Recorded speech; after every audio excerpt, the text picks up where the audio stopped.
के परिभाषा के रूप में सबसे ज्यादा प्रचलित हुई। उन्होंने कहा कि लोकतंत्र जनता का, जनता के लिए और जनता के द्वारा संचालित शासन पद्धति है। बिल्कुल। तो इन सारी चीजों को, लोकतंत्र को अच्छे से समझने के लिए हमें लोकतंत्र की विशेषताओं को समझना पड़ेगा। तो आइए बच्चों, हम देखते हैं कि लोकतंत्र की विशेषताएं क्या सब है। लोकतंत्र की सबसे पहली विशेषता है कि अंतिम निर्णय लेने का अधिकार जनता के द्वारा निर्वाचित प्रतिनिधियों को होता है। यानी संपूर्ण संप्रभुता। संप्रभुता का अर्थ होता है कि इसके बाद किसी दूसरी ऑथोरिटी, किसी दूसरी शक्ति उसमें इंटरफेरेंस नहीं कर सकती। तो जनता के जो प्रतिनिधि होते हैं वो अंतिम निर्णय लेने के अधिकारी होते हैं। हमारे विधायिका में तो ये होता ही है, साथ ही साथ न्यायपालिका में भी यह देखने को मिलता है।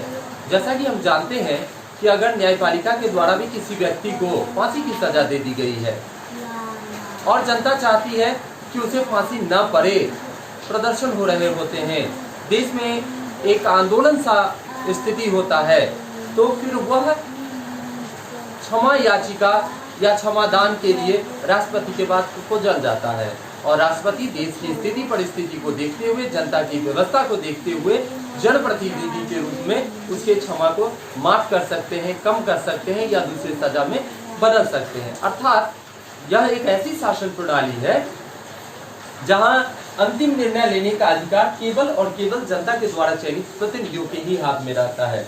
लोकतंत्र की दूसरी विशेषता है निष्पक्ष और स्वतंत्र निर्वाचन पर आधारित होना।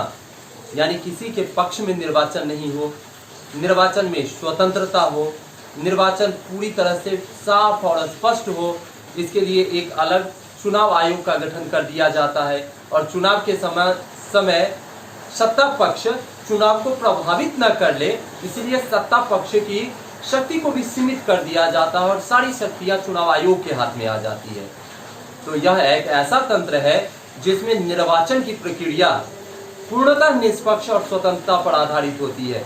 अगर निर्वाचन में थोड़ी भी फेंट हो जाए तो फिर हम लोकतंत्र के असली मकसद तक नहीं पहुंच सकते और इस बात का खास ध्यान रखा गया है उन देशों में जहां लोकतंत्रात्मक शासन व्यवस्था काबिज है, कायम है। तीसरे बिंदु पर हम चलते हैं जो कि लोकतंत्र की तीसरी व्यवस्था है, वो है एक व्यक्ति एक वोट एक मोल।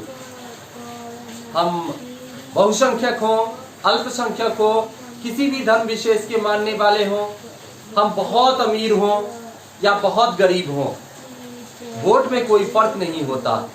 एक दैनिक मजदूरी करने वाले व्यक्ति के वोट का भी मोल उतना ही होगा जितना एक दिन में 1 करोड़ रुपया कमाने वाले किसी बहुत बड़े व्यवसायी के वोट का मोल होगा। तो ये लोकतंत्र की बहुत बड़ी विशेषता है कि यहाँ किसी भी आधार पर वोट के मोल का फर्क नहीं किया जाता। यहाँ एक वोट का एक ही मोल होता है।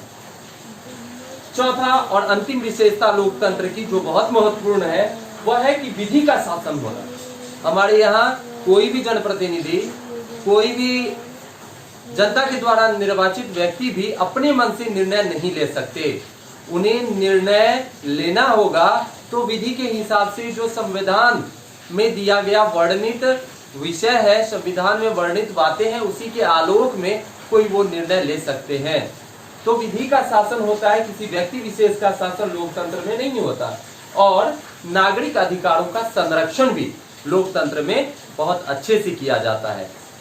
यानी नागरिक के अधिकार में अगर कहीं भी कटौती होती है तो लोकतंत्र उसको बर्दाश्त नहीं कर पाता। तो संपूर्ण रूप में कहें तो लोकतंत्र की विशेषता ही लोकतंत्र को पूरे विश्व में प्रचारित और प्रसारित किया।